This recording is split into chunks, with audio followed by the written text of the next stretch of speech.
Ancient Rome is probably the coolest of all the ancient civilizations, and if you're anything like me, you probably think about it at least once a day. In this video, we're going to begin the Ancient Roman Empire, which will cover tons of stuff like the Punic Wars, the sack of Rome, and of course the coolest emperors of them all, so let's jump into it right now. By the way, Iceberg credits to you/RomanPancakes420 on Reddit. Couldn't have done it without you. We're going to start out with Latin, which was the main language for the Roman people. As we all know, it's basically a dead language now, but it served as the basis for the Romance languages, that being Italian, French, Spanish, Portuguese, and Romanian. It originated from the people that lived along the Tiber River that would eventually go and settle Rome. It spread throughout Europe, the Mediterranean, and the entire Roman Empire, so that's why it inspired those 5 other languages. Even though there's no more native speakers of Latin, the Roman Catholic Church uses it in a bunch of different contexts still to this day, as well as governments and organizations use it for like mottos and stuff. For example, several branches of the American military use it, like the Marines use Semper Fidelis, which means always faithful, as their motto. I won't ramble anymore about Latin, that's pretty surface level. Augustus served as the first emperor of the Roman Empire from the years 27 BC to 14 AD. He was born as Gaius Octavius, and he was actually the great nephew of Julius Caesar, who we'll talk about next. Augustus followed in Julius Caesar's footsteps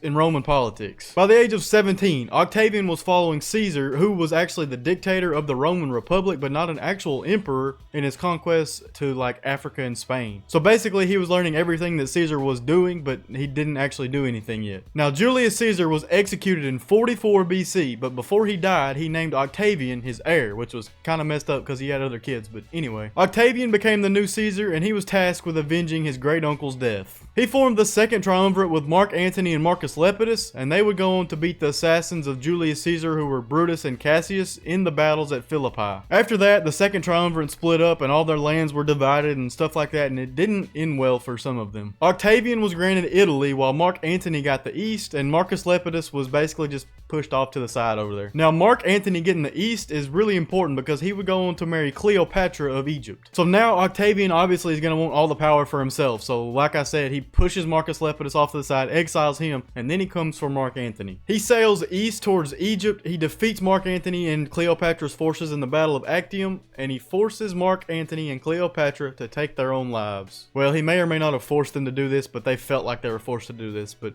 anyway. Now Octavian supposedly let these two be buried together, but nobody's ever found the tomb, so there's that. Octavian's ambition was just monstrous. After conquering basically everything, he manipulated the Roman Senate into making him the commander-in-chief for life, aka the dictator or the emperor. In 27 BC, he changed his title to Caesar Augustus, which is what we know him as today. He died in 14 AD, either to old age and illness or to poisoning by the way of fresh figs, which we really don't know which one it was. But anyway, he was succeeded by his stepson Tiberius. Tiberius was his stepson by his last wife Livius, and he got the role due to the unfortunate passing of Augustus's 2 grandsons. Just real quick, thanks a ton for watching. You have no idea how much it means to me. If you're enjoying this video, hit that subscribe button. It helps me out a lot. And now, let's get back into it. Julius Caesar was the man who started it all. Despite not being an actual emperor himself, he laid all the groundwork for Augustus to come in and begin the Roman Empire. Caesar was born in 100 BC, and he lived until the Ides of March, or March 15th of 44 BC. He began his political career early in life, starting as like a praetor and then working his way up to a consul. He formed the powerful political alliance, the first triumvirate, with Pompey and Crassus, and they would go on to achieve like tons of stuff politically and militarily. Is militarily a word? Militaristically? Anyway. Now while he was a consul, Caesar led the Gallic Wars, which basically gave him all of the Gaul's territory because he conquered it. The Gaul territory was basically like France, Germany, and Belgium, parts of all of them. Anyway. During this campaign, he wrote his commentaries, which would go on to be like great propaganda for him later on. These wars gave him tons of military accolades, also which he would use later on as kind of propaganda and for his reputation whenever he was trying to take over. He then fought a civil war against his own buddy Pompey, who had teamed up with a bunch of the Roman Senate to fight off Caesar's forces. Now Pompey held Rome, while Caesar held a bunch of North Italy and the Gaul area, and Caesar gathered his army and started marching down to Rome. He marched down there and scared Pompey and his forces off to the island of Crete, and then they would chase him there too. Pompey then fled to Alexandria, Egypt, where he thought he would be safe, but he actually was just executed on the spot, basically, by the pharaoh of the time. Caesar was already chasing him to Alexandria, so he decided to just stay there for a while. And let me tell you, he was up to no good. He decided to meet Cleopatra, help her win a civil war against her own brother, and knock her up. Their kid was named Caesarion, and while you might think that having two important parents like Cleopatra and Julius Caesar would make him like a very important character in history, he would eventually be put to death by Julius's own heir Augustus, so that, you know, he wasn't a problem in the lineage part of everything that happened with the empire. It's really unfortunate for this guy because he had so much potential, but, you know, he was just executed. After all this, Caesar was made the perpetual dictator of Rome. Not long after his declaration of being a perpetual dictator, he was assassinated by a large group of senators during a Senate session. Led by his former friends Brutus and Cassius, he was stabbed 23 times, but his death was the beginning of so much more, which leads us to our next entry, the Roman Empire. The Roman Empire was the greatest empire that the Western world has ever known, arguably the greatest empire ever. It was started in 27 BC by Caesar Augustus, and it officially lasted until 476 BC, but its legacy lived on in the East in the Byzantine Empire until 1453. No other empire has lasted for like 1500 years and still studied to this day. I mean, you could argue that Egypt was, but Egypt wasn't exactly an empire. Anyway,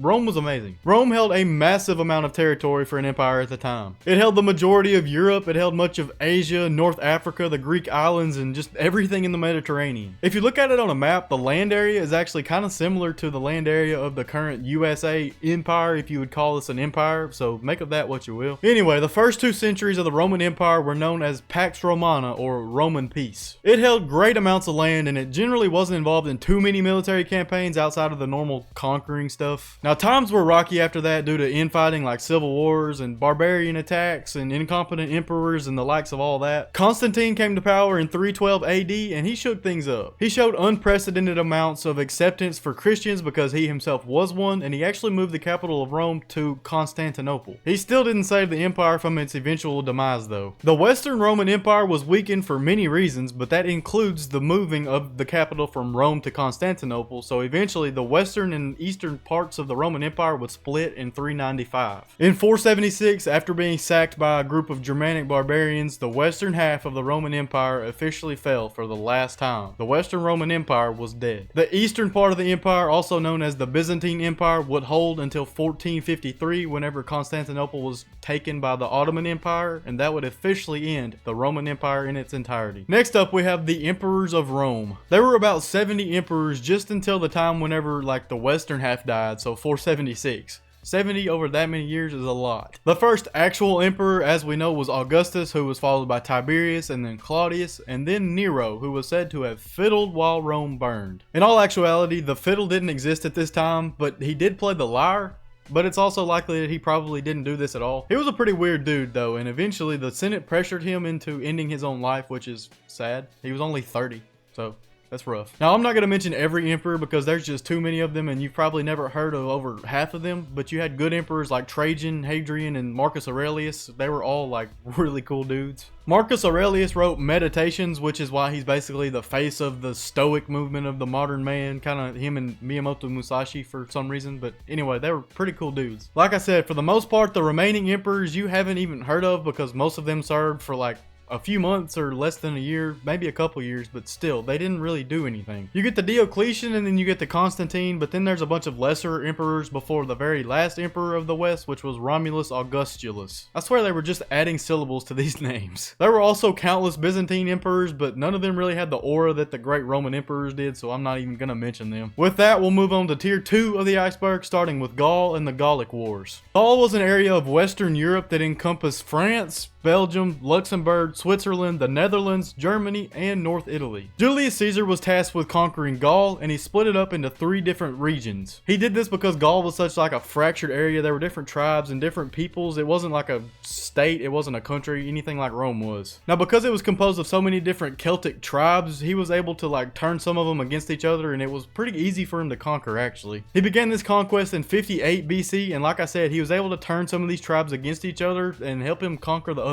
With this help, he gained the entire region for the Roman government. It's estimated that over 1 million Gauls died during these wars, and another 1 million became slaves. Gaul remained under Roman control until 260 AD, whenever they broke off to become the Gallic Empire for like 13 years. The Gallic Empire basically broke off because Rome was going through so many different things at that time that they weren't able to give the proper support to Gaul, so Gaul wanted to bring all of its government under one house and protect it from like invading tribes. Rome was going through what we know as the 3rd century crisis, which we'll talk about about in a little bit, but it was pretty bad for Rome, so Gaul did this until they were eventually conquered and taken back under them by Aurelian. Hispania was the Roman name for the Iberian Peninsula, which now makes up like Spain and Portugal. In 218 BC, the Romans invaded the Iberian Peninsula and they used it as a sort of training grounds. They tested tactics and they trained generals against the natives of the area. In 29 BC, Augustus began a conquest of the area that became known as the Cantabrian Wars. He invaded northwestern Spain and he continued conquering for 10 years until he gained the entire Iberian Peninsula. Hispania remained under Roman control until the year 406, whenever Germanic tribes started making their way down to conquer the peninsula. Like the rest of the Western Roman Empire, these tribes would eventually take over Hispania. So since we're talking about the Germanic tribes, we got to talk about Germania next, right? Germania was an area in north central Europe in which these Germanic tribes originated. It covers the modern areas of Germany, Poland, the Czech Republic, Slovakia, Hungary, and Austria. This area was never conquered by the Roman Empire, and its people contributed to the fall of it. Now, Augustus did conquer parts of Germania, but the Battle of Teutoburg Forest drove the Romans back to their side of the Rhine River where they would stay. This set the Rhine River as the Germania-Roman border, and it would stay that way until like the 4th century, whenever the Germanic tribes started making their way down to conquer the Western Roman Empire.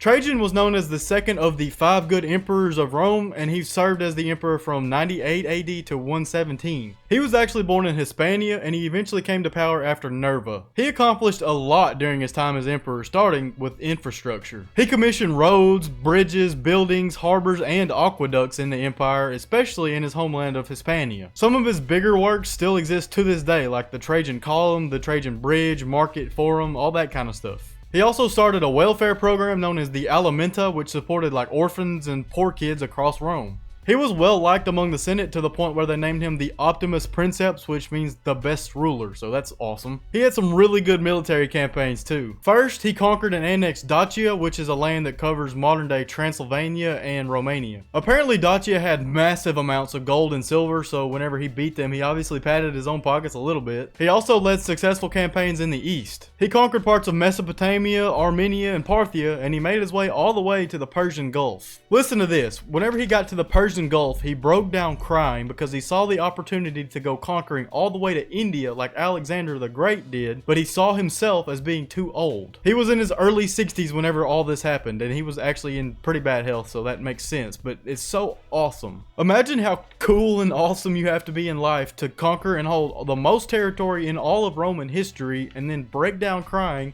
because you can't get more. Yep, I'm sold. Trajan's probably my new favorite Roman emperor, and it's not even close. The sack of Rome could refer to about 6 different times that the city was taken, but I'm going to talk about the main one that happened on August 24th of 410. Alright, to understand everything, we got to go all the way back to 286 AD. Diocletian was the emperor, and he moved the administrative seat of the empire from Rome to a different set of cities. He did this in part due to the crisis of the 3rd century. This crisis began in 235, and it lasted until about 284 when Diocletian came to power and started solving the problems as best he could. This crisis was a perfect storm of barbarian invasions, infighting and civil wars, and the economic crises that came with these other crises. Diocletian restructured the government and the military to try to solve some of these issues, and it actually worked, and it held out until the late 4th century whenever these barbarian tribes started back up. In the late 4th century, the Huns drove the Goths out of their lands, and the Goths were driven into Rome. They attacked with great fervor, but in the year 382, the Emperor Theodosius signed a peace treaty with the Visigoths. In 395, after Theodosius died, the Visigoths, led by King Alaric, decided that their peace treaty was over because he was dead. A bunch of political maneuvering and skirmishes later, the Visigoths made their way through Italy into Rome, and they besieged the city twice before they actually sacked it. This sack was actually prompted by an attempt on the Visigoth leader Alaric's life. Alaric sat in a position waiting on Honorius, who was the ruler of Rome at the time, to meet him for like peace negotiations. A small group of Roman soldiers ambushed the Visigoths and tried to kill Alaric, but they failed. Alaric was seethingly mad at this, so he took his troops down to Rome and he sacked the city. They pillaged and plundered for 3 days straight. Alaric took Honorius' sister hostage, and though he would soon die after this, his victory was a sign of things to come for Rome. The empire was falling apart, and everyone knew it. A man named Saint Jerome said it best: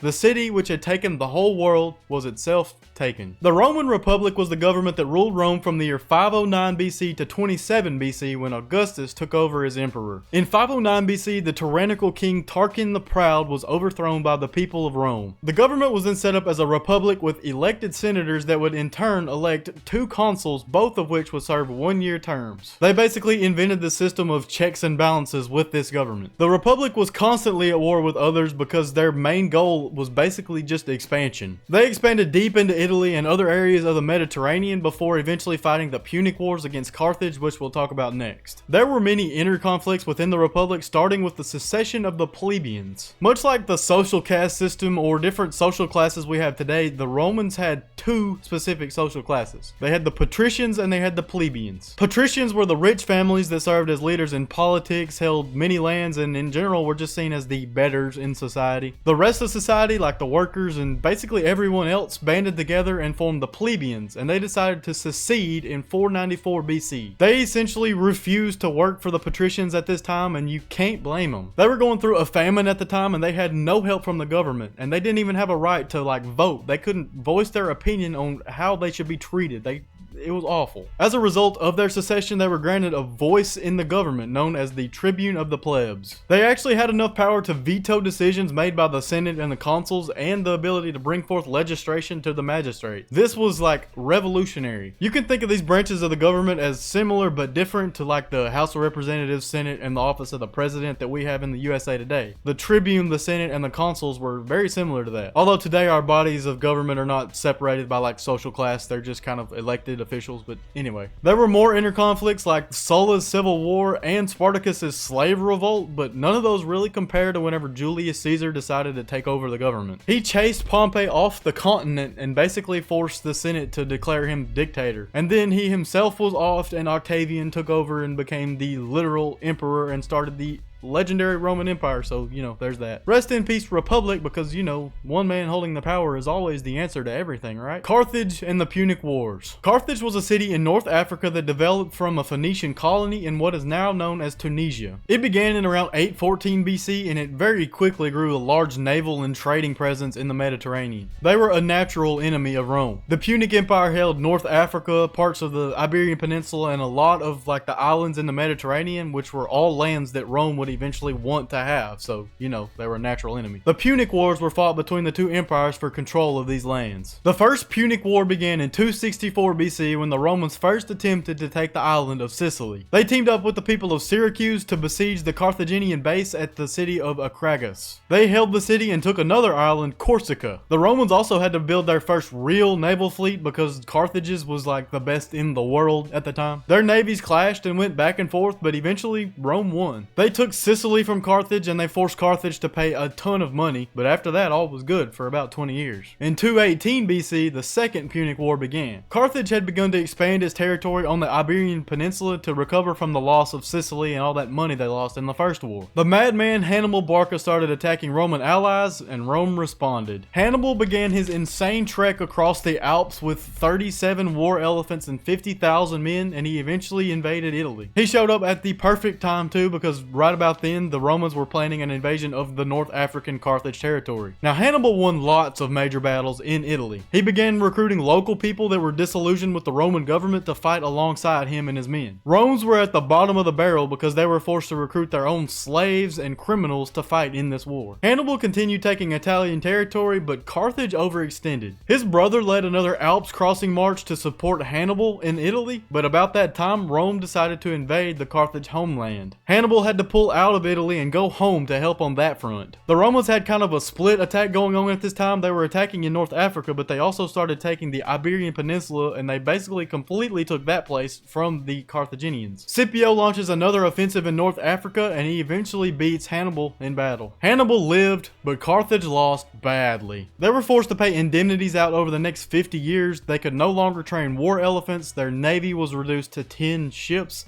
Hostages were taken, and it was just in general really bad. They also couldn't attack anyone outside of the continent of Africa, and they could only attack within the continent of Africa with permission from Rome. So basically, the Carthaginian Empire was done for, right? Well, Yes, really. The Third Punic War was just the nail in the coffin. It began in 149 BC and it only lasted 3 years. Despite losing the Second War so badly and being so heavily neutered, Carthage actually recovered economically, which scared the death out of Rome. Now, Rome's ally Numidia began continuously attacking Rome, taking advantage of the fact that Carthage could not fight back. Carthage eventually got sick of this and sent an army to fight back, which violated their treaty with Rome. You cannot actually blame Carthage for this. They were being kicked while they were down and they were tired of it. Rome sent an army under the original Scipio's grandson, also named Scipio, to Carthage. Remember how I said Rome was so scared because Carthage recovered economically so quickly? Well, I personally think that they told Numidia to attack them so that they would provoke Carthage to fight back and violate the treaty so that Rome could just crush them once and for all. It was pretty much just a good excuse to destroy them because they were going to be a threat. Anyway, this new Scipio besieged the city of Carthage for 3 years before he broke through. He butchered or enslaved everyone in the city and he burned it to the ground. The Carthaginian empire and culture was completely gone and it would never really be the same again. On that depressing note, I think that's a good stopping point for this one. Check out the video linked on screen that covers many of the ancient mysteries of not just Rome, but the entire ancient world in general. Kind of like Trajan, I'm gonna go cry now because I'm just never gonna be as cool as Wendigoon.